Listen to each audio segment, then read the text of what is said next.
여러분들이 내가 믿음 생활을 잘 해봐야 되겠다 이렇게 생각을 하신다면 예수님의 십자가를 늘 항상 언제나 바라보시기를 바랍니다. 아니, 십자가를 바라보는 게 아니라 십자가 위에서 나의 죄를 대신 용서하시기 위하여 피 흘려 돌아가신 예수님을 바라보시기를 바랍니다. 아니, 죽은 자 가운데서 다시 살아나셔서 성령과 더불어 오늘도 나와 함께 하시는 예수님을 바라보시기를 바랍니다. 그러면 하나님하고 친해져요. 그러면 하나님하고 가까워집니다. 이것을 성경에서는 하나님과 화평하게 되고 하나님과 화목하게 된다 그랬어요. 자, 하나님과 화평케 되고 하나님과 화목하게 된다는 말은 그전에는, 예수를 믿기 전에는 하나님하고 친하지 않았다는 뜻이에요. 아니요, 적대관계에 있었다는 뜻이에요. 아니요, 하나님하고 관계가 없는 삶을 살았다는 거예요. 아니요, 하나님하고 싸웠다는 얘기예요. 같은 영토에 두 세력이 서로 통치권을 주장할 때 싸웁니다. 그런데 우리 마음이 바로 그 영적인 전쟁터예요. 보세요. 내 돈 가지고 내 맘대로도 못합니까? 우리는 우리가 가지고 있는 모든 돈을 나의 돈이라고 생각하는데 하나님은 아니라고. 내가 가지고 있는 소유물뿐만 아니라 내 자신의 주인이 바로 내가 되기를 원한다고, 내가 너의 삶의 왕이 되기를 원한다고 말씀하시는 거예요. 근데 우리는 내 맘대로 살고 싶어 하니까 하나님하고 싸우게 되는 거예요. 내가 일하는 사업체를 내 사업체라고 말하는데 하나님은 아니라고. 그 사업체의 주인은 내가 되기를 원한다고, 내가 왕이 되기를 원한다고. 그러니까 내 맘대로 하려고 하는 나와 왕으로 통치하기를 원하시는 하나님과 싸움이 벌어진다 이렇게 말할 수 있어요. 그런데 내 일터에서, 내 가정에서, 내 마음에서 나를 내려놓고 하나님을 나의 삶의 온전한 주인으로, 왕으로 섬기면 하나님과 화평하게 되니, 로마서 5장 1절 말씀에서 확인하겠습니다. 시작. 우리가 믿음으로 의롭다 하심을 받았으니 우리 주 예수 그리스도로 말미암아 하나님과 화평을 누리자.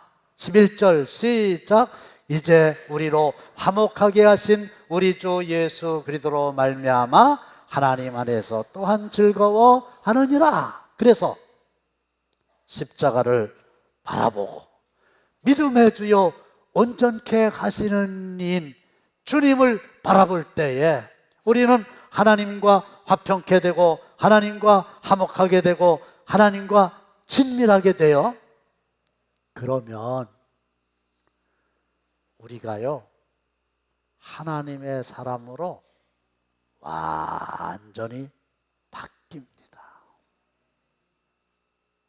세상 사람들은 이해할 수 없는 수준으로 완전히 바뀝니다. 리모델링 수준이 아니라 헌집을 다 부시고 새로운 건물을 신축하는 것처럼 완전히 바뀌어요. 그것을 사도 바울은 고린도 후서 5장 17절에서 이렇게 고백했죠. 누구든지 그리스도 안에 있으면 이전 것은 지나갔으니 보라 새 것이 되었도다. 근데 오늘 본문에 보면 세 가지의 놀라운 변화가 일어나니 첫 번째는 환난을 즐거워하게 된다는 거고, 두 번째는 하나님의 사랑의 삶을 살 수 있게 된다는 거고, 세 번째는 내가 죄인임을 깨닫게 된다는 거예요. 환난을 예수 믿는 사람들은 즐거워합니다. 5장 3절입니다. 시작. 우리가 환난 중에도, 이게 말이 되냐 말이에요. 환난을 당했는데, 핍박을 받는데 그거를 즐거워한다? 이게 말이 안 되는 거예요. 근데 우리가 할 때에 우리는 예수님을 믿는 하나님 나라의 백성들을 가리키는 말이거든요. 그러면 어떻게 우리가 환난 중에서도 정말 즐거워할 수 있는가? 이유는 2절에 나와 있죠. 시작. 하나님의 영광을 바라고, 뭘 바라고 즐거워한다고요? 하나님의 영광.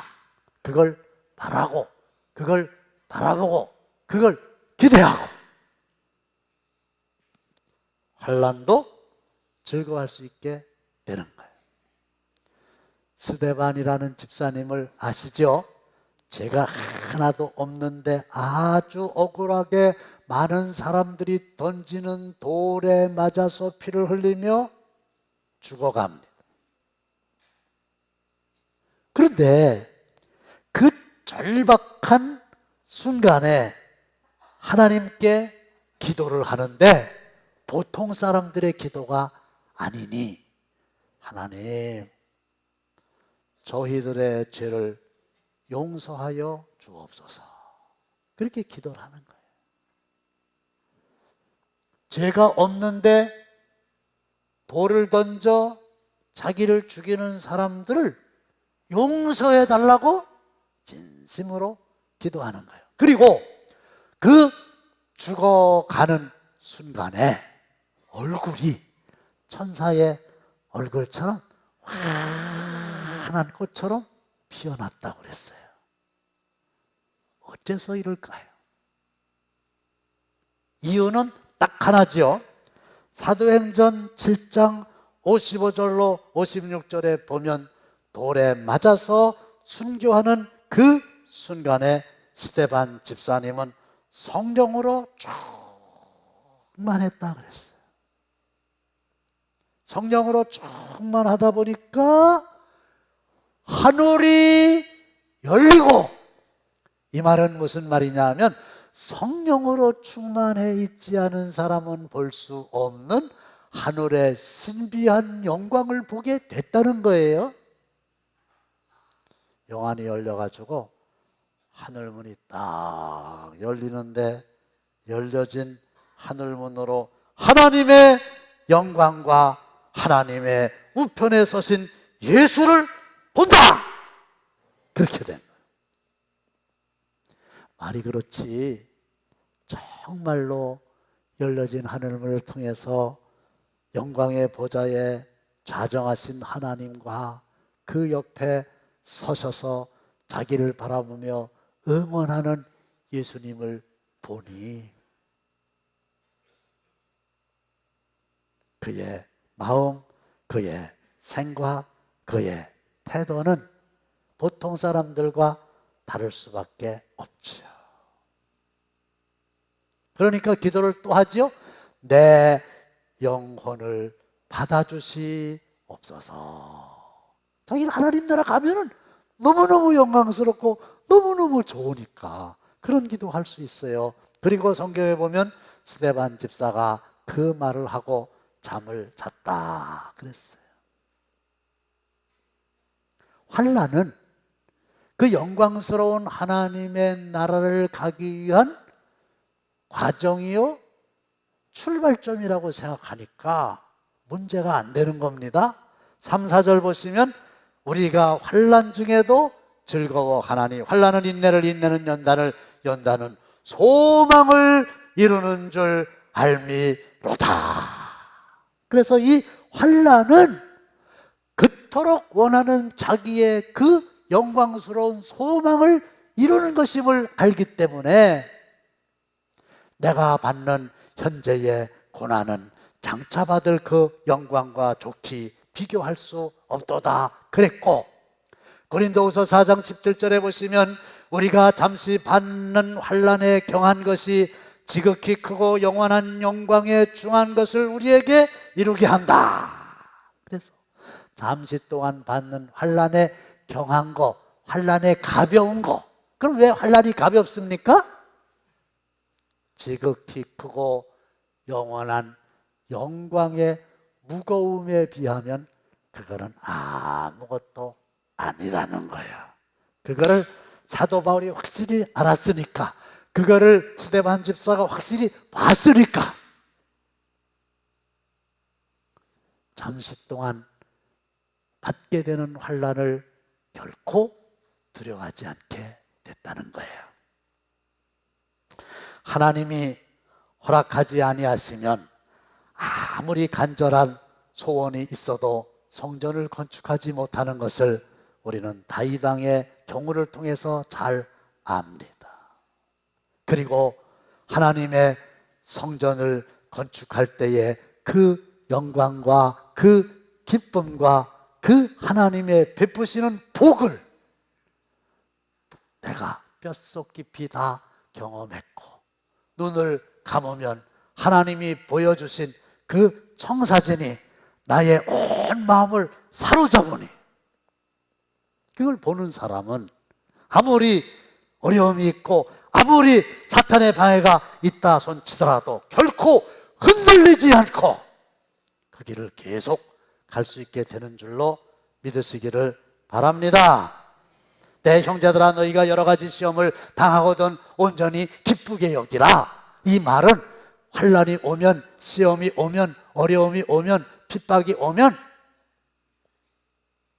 너무너무 기뻐서 춤을 추는 것처럼 즐거워하라는 거예요.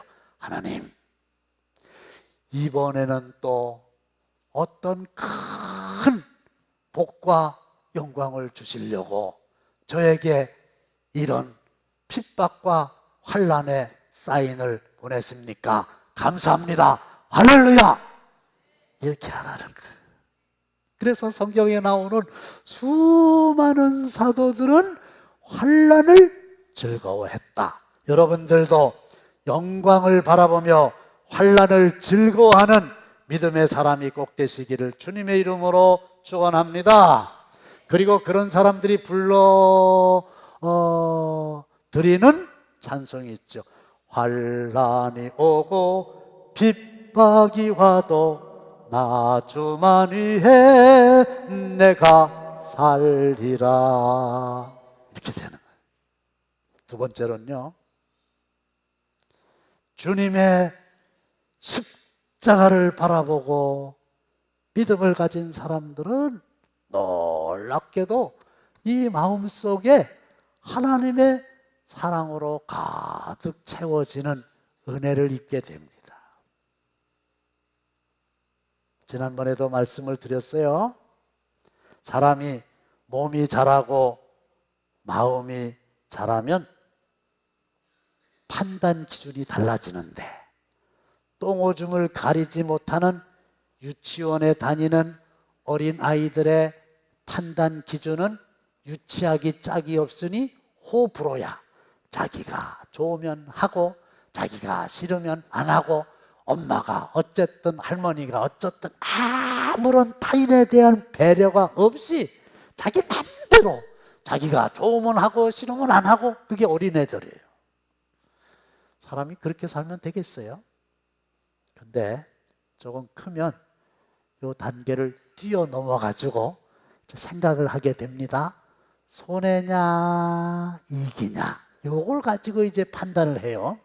그래서 자기가 좋아하는 일이라도 손해가 될 것 같으면 안 하고, 자기가 싫은 일이라도 이익이 될 것 같으면 하고 이렇게 되는 거예요. 그런데 우리는 손해냐 이익이냐를 뛰어넘어야 돼요. 그 다음 단계가 뭡니까? 옳으냐 그르냐 의냐 불의냐.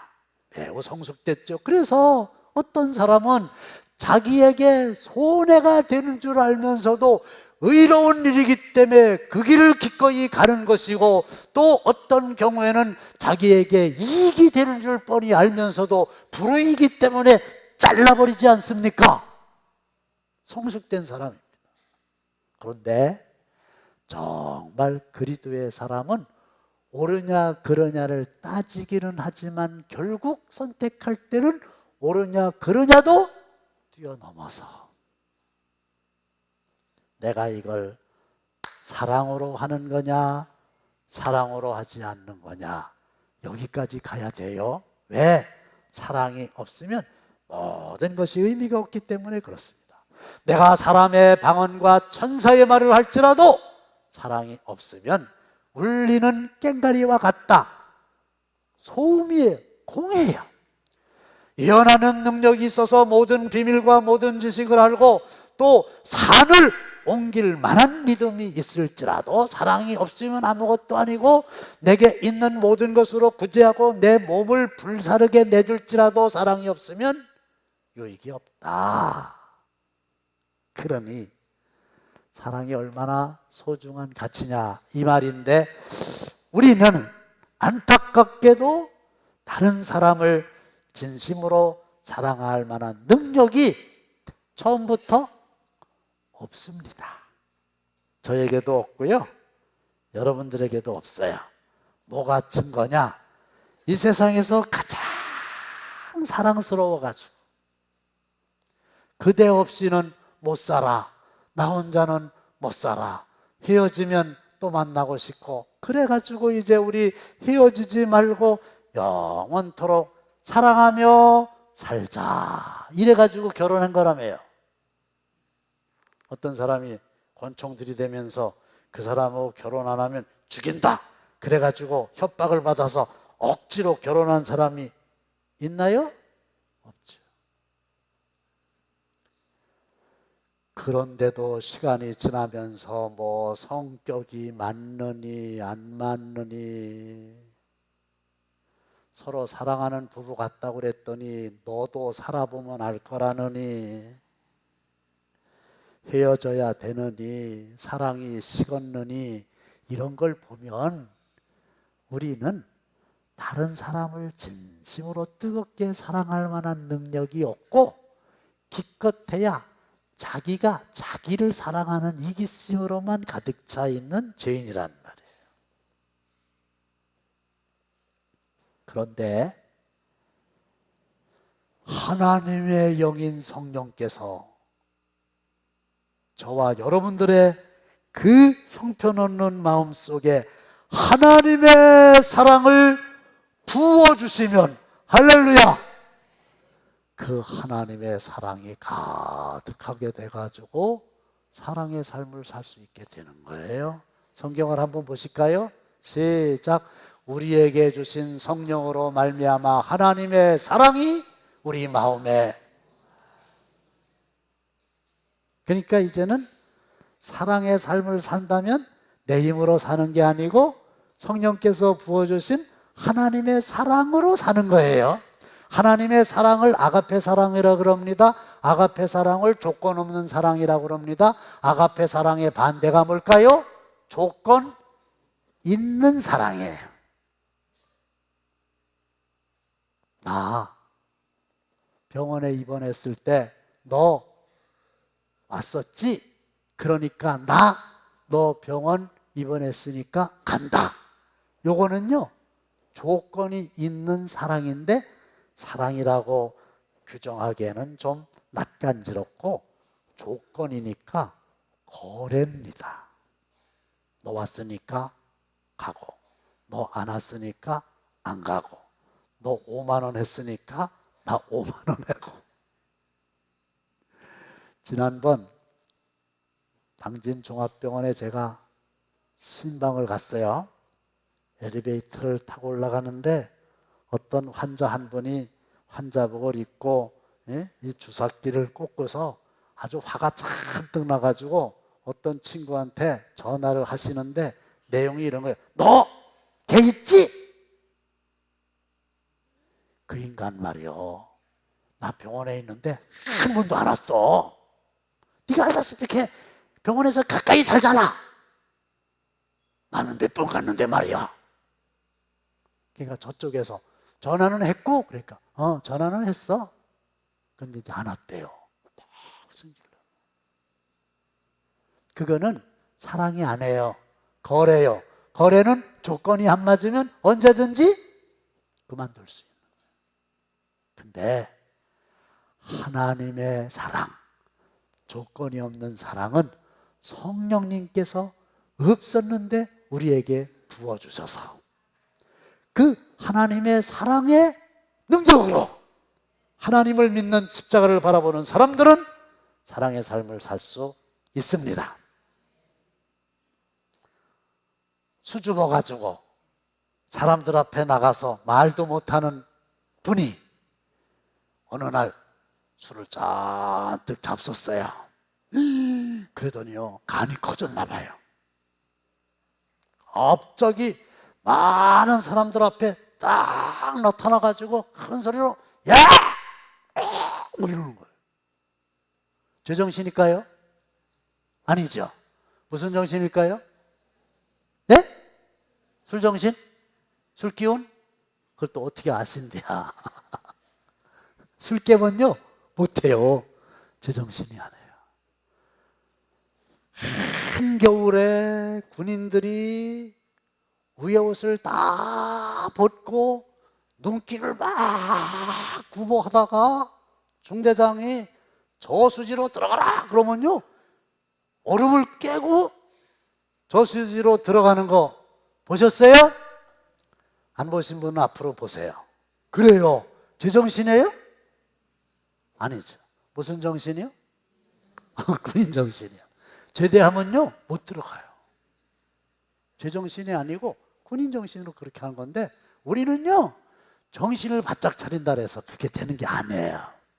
개그 콘서트에 보면 어떤 여자친구가 무슨 말을 하면 어떻게 대답할까 이러면서 정신 바짝 차리자 그러는 게 있는데요, 우리는요 제가 해봤어요. 정신을 바짝 차려도요 능력이 없어서 안 돼요. 그런데 술 기운에 하는 것도 아니고 군인 정신도 아니고 성령께서 부어주신 하나님의 사랑으로는 원수를 사랑하고 핍박하는 자를 위해서 기도할 수 있습니다. 이게 놀라운 변화인 거예요. 대단한 경쟁력이죠.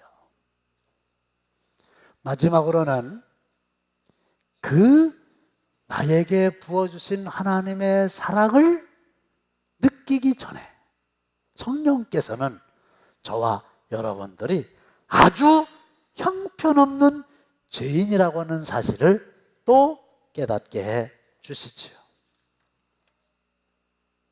로마서 5장 9절을 보시면 시작. 우리가 그의 피로 말미암아 의롭다 하심을 받았으니 더욱 그로 말미암아 진노하심에서 구원을 받을 것이니. 나는 괜찮은 죄인이 아니고요, 나는 중간쯤의 죄인이 아니고요, 거짓말했고 미워했고 도둑질했고 간음한 정도의 죄인이 아니라 하나님의 말씀을 우습게 여기고 하나님을 나의 삶 속의 왕으로 모시는 것을 거부하고 내 욕심을 따라 사탄의 미혹을 받아서 끌려서 선악을 알게 하는 나무의 열매를 따 먹었던 그 아담의 불순종의 피가, 타락한 본성의 피가 우리 몸에 흐르고 있다. 별짓을 다 해도 나의 행위로는 의롭다 하심을 입을 수 없다. 그런데 예수님이 대신 십자가에 달려 돌아가셔서 그 십자가를 통해서 우리를 향한 하나님의 놀라운 사랑을 확실하게 증명해 보이셨다. 하나님, 내 눈을 열어주셔서 내가 말할 수 없는 죄인이었는데, 내가 죄인이었을 때에 의인을 위해서, 선인을 위해서 목숨을 바치기가 불가능하고 흔한 일이 아닌데, 죄인이었을 때에 십자가를 통해서 하나님이 나를 구원하시기 위하여 예수님 보내주신 그 사랑을 깨닫게 하여 주옵소서. 그래서 찬송가 143장 4절에 보면 나 십자가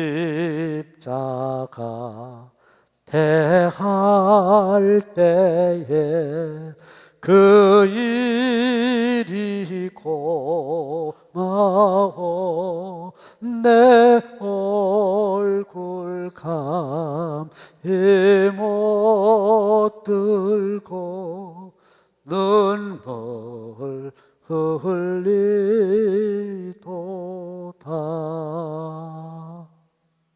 그래서 주님의 십자가를 바라볼 때마다 벌레만도 못한 나를 십자가에서 대신 죽으심으로 구원해 주신 은혜 너무 감사하고 그 사랑 너무 감사합니다. 이렇게 믿음으로 십자가 바라보며 구별되게 사는 여러분들이 다 되시기를 주님의 이름으로 축원합니다. 하나님 아버지의 품을 떠나 내 맘대로 방탕하며 살던 저희들, 이제는 주님의 품으로 돌아와서 풍성함을 누리며 살게 하시오니 감사합니다. 육신의 질병으로 어려움을 겪는 성도들, 치유의 광선을 보내주셔서 깨끗하게 고침받게 하옵소서. 지치고 힘들고 어렵고 포기하고 싶고 낙심한 성도들 찾아오셔서 사랑의 품으로 안아주시고 위로의 말씀으로 역사하셔서 독수리에 날개치며 올라간 같이 새 힘을 얻게 하여 주옵소서. 갚을 수 없는 빚에 너무 무거워서 허덕이는 성도들을 긍휼히 여기시고 회복시켜 주옵소서. 해결하여 주옵소서. 적당한 가격에 팔리게 하여 주옵소서. 이제는 우리 주 예수 그리스도의 은혜와 하나님 아버지의 극진하신 사랑하심과 성령님의 감동 감화심이 십자가를 바라보며 예수를 바라보며 하나님과 친밀함으로 변화의 삶 살기 원하는 모든 성도들의 마음속에, 그리고 하나님 나라의 귀한 보물을 쌓는 각종 예물을 드린 성도들의 손길 위에 영원토록 함께 하시기를 간절히 축복 기도하옵나이다. 아멘.